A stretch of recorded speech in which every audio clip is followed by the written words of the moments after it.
Live, this is Saturday Agenda with David Lipson. Hello and welcome to Saturday Agenda. I'm Laura J, sitting in for David Lipson today. The Abbott government is, of course, poised to hand down its second budget within days, and the buzz around it is far more optimistic. The buzzword is fairness. If the pension announcement is anything to go by, Cabinet is taking a far more pragmatic and realistic approach. But will it make the significant inroads tackling the debt and deficit that the government told us last year was so vital? Many this year have their doubts. There is no doubt, though, that the government is going for the middle ground here, and that is a threat to Bill Shorten, who no longer has the crutch of the Abbott government's self-inflicted failures. Will Labor move to neutralise? Well, in a moment we'll speak to the Shadow Parliamentary Secretary, Matt Thistlethwaite, but first the Assistant Treasurer, Josh Frydenberg, joins us from Melbourne. Good morning to you, Josh. Thank you for your time. We'll get to the budget in just a moment, but we cannot ignore the front pages of our newspapers this morning. Terror teens, one here says, in Sydney. Now, these terror raids yesterday across Melbourne and Sydney. In your state, a teenager, the son of a doctor from a well-to-do family. What is going on here? Well, it's very concerning, Laura, and it underlines the domestic terrorism threat that we face here in Australia. ASIO have said they have some 400 high-priority terrorism-related investigations. We know that more than 20 Australians have been killed in Syria and Iraq, including a number who have been suicide bombers, and clearly there is radicalisation going on in some of the communities here at home, and it's very concerning. That's why we have beefed up the resources of ASIO and the Federal Police to the tune of more than $600 million. That's why we've reached across the Parliament to the Labor Party to get bipartisan support for 3 new tranches of security-related legislation. We can't be complacent, that's for sure, and we need to ensure that our relevant agencies have the resources to deal with this threat. We will see, no doubt, this money in the budget as well. Now, to the budget more broadly, it does look vastly different from what we saw last year, what the government tried to do. Is that acknowledgement that you got the politics and the economics wrong last year? Well, look, last year we were successful in getting around 75% of our budget measures through the Parliament, and as the intergenerational report showed, as a result of our legislated measures, not our proposed measures, our legislated measures, Laura, we had halved the debt trajectory that we inherited from the Labor Party.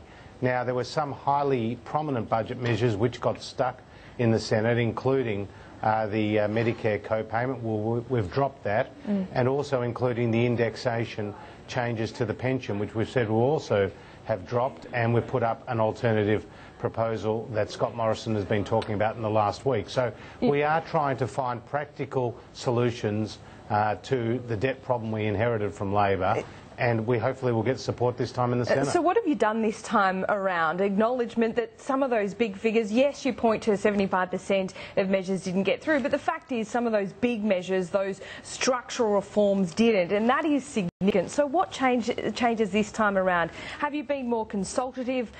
What lessons have you learned? Has the new team helped, perhaps? Well, certainly we continue to be very consultative, and we also be quite pragmatic as to what we can put up to the Senate and hopefully get their support. I mean, take pensions, for example. It was quite clear from groups like ACOS that they saw the issue of the sustainability of the pension as being one that the government needed to deal with, because Labor had vacated their field. Labor had not put up any alternative. Can I just pick you up there on the pension, that ACOS did put that proposal forward. We've seen the pension package in recent days. Scott Morrison says this will be the final package, there'll be no further changes. Does that mean the pension is now sustainable going forward and there doesn't need to be any changes in the future? It certainly will be more sustainable, because this is a multi-billion-dollar save over coming years. Okay, Josh, can I just explain then? The last time around you wanted to make $23 billion worth of savings over 10 years. This time it's only $2.4 billion over 4 years. So there's a big difference there. Can you explain that? Well, we have to be pragmatic as to what we can get through the Senate, and I think this is a very significant reform nonetheless. I mean, 3.7 million pensioners or people who have their payments indexed to the pension will either see it stay the same or will be beneficiaries. There are some changes to the taper rate as well as the assets free area, which will see some people who are on a part pension lose their government support, but they'll also retain their Commonwealth health card. I mean, we have to ensure that the pension retains its primary purpose, which is as a safety net, which is in contrast to superannuation, which is a savings vehicle. We won't tax your super like Labor will, but we will ensure that the pension actually goes to the most in need. And that's absolutely critical, Laura, with the ageing of the population. You see, people have to understand that today the pension is the single largest item in the government's budget. It's $42 billion. It's growing at 6% per year. And the number of people in Australia over the age of 65 will double over the next 4 decades. That's why we have taken this action, whereas the Labor Party have denied there's even an issue here. Well, looking at super, also the government has ruled out any changes in this area, but you know, both major parties now agree that at the higher end, wealthy retirees are getting too many generous benefits. Labor's looking at super, the government has ruled that out, but this comes from the same pool of money. So isn't the government taking too much of a blinkered approach here? Don't you need to look at super? Many economists, many commentators say that that's where some savings can be made. Well, to pull you up there, Laura, it's not coming from the same pool of money. In fact, the pension is coming from the government's consolidated revenue, and the Labor's tax on people's super is coming from those people's hard-earned savings. I mean, that's the point here, is that Labor will always go back to attacking your savings. They'll always go for higher taxes as opposed to structural saves. When they were last in government, they whacked $9 billion worth of additional taxes on super, including for self-managed super fund retirees. And now they're trying it again. They can't be trusted. Kevin Rudd said before the 2007 election that Labor won't touch your super one jot, one tittle. We know that they whacked $9 billion. Now Bill Shorten can't be trusted with people's super. In fact, he talked about it being superannuation as being a legislated tax haven. Well, that's a whack in the jaw to all those people with their hard-earned savings. Let me look at the drought announcement today, $330 million for some farmers that are doing it very tough. This is part of a broader $1.7 billion package for regional and northern Australia that I believe will be in the budget. Now, no one disputes that farmers need this money, but Josh, where is this money coming from, and will we see cuts in other areas in the budget to pay for this package? Well, all our spending has been offset by savings, and you'll see that on budget night. But this is a very important announcement by the Prime Minister today, because the agriculture sector is vitally important to Australia's livelihood. In fact, it'll contribute more than $50 billion to GDP this year, and it's a big export sector for us, particularly capitalising on the free trade agreements with China, Japan and Korea. But people are doing it very tough in drought-affected areas. Unemployment's on the rise. People are taking their own life. So what you're seeing from the Prime Minister today is a suite of new measures, including concessional loans, support for shovel-ready projects, support for mental health counselling, because we can't afford to deny what is taking place in these drought-affected areas and to help those Australians who are most in need. I know you can't say much about the childcare package. I believe that will be announced tomorrow, but I'm interested in one aspect of this. We've seen the government put in place measures to encourage older people back to work, to be more productive and part of the tax system. But how has the government weighed up that push to the impact that might have on the traditional grandparent role and how that affects childcare? I mean, if these people are going back to work, they're not available to their grandchildren in that kind of childcare role. So you as a new father would probably be considering this as well. Well, look, you know, that's a fair point, but I don't think they're mutually exclusive, Laura.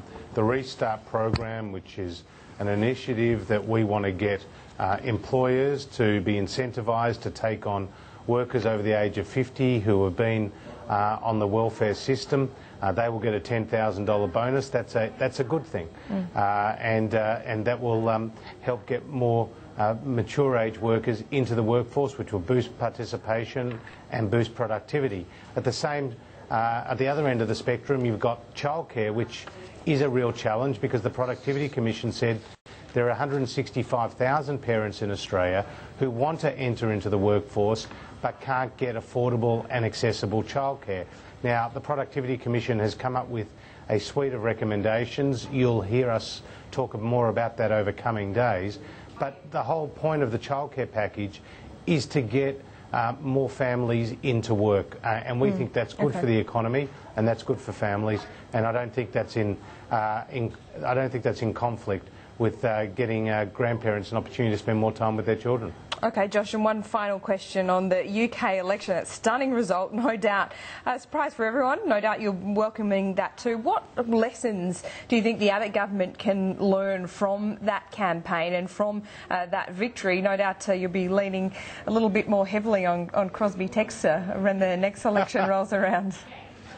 Well, look, I think this is a great result for the Cameron government. I mean, the first thing is no one really predicted this outcome, that the Conservatives would get a majority or a 12-seat majority in their own right. All the polls were wrong.